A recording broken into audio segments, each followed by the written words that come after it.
Hello guys, nandito tayo ngayon sa Amsterdam Central. Nag-aantay po ako ng talis ko. Parating na po siya 10:30. Yan yung schedule niya.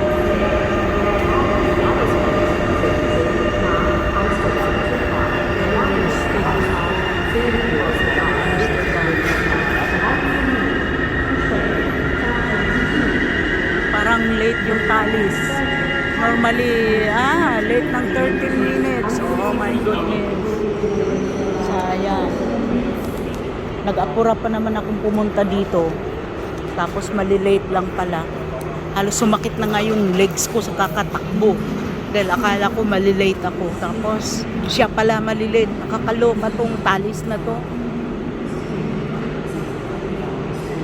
Ito kasi yung fast train na pupuntang Amsterdam. It takes only 1 hour and 30 minutes. Kasi kung normal na train ang kunin mo, almost 2 hours and a half. Kasi maraming stop. So, I prefer that this one.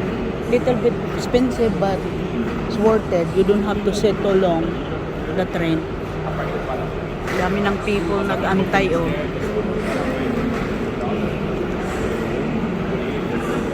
So now it's 10:44 instead of 10:30.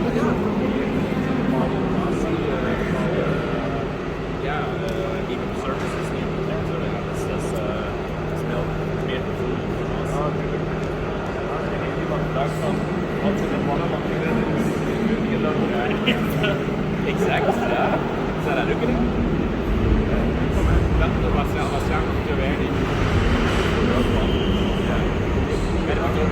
That's the other Thalys fast train here. That's going to Paris.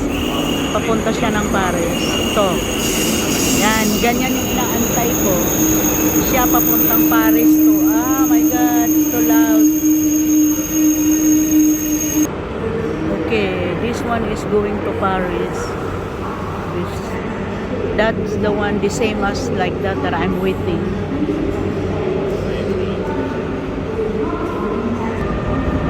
Thank you guys for watching. That Thalys going to Paris, friends. Okay, bye.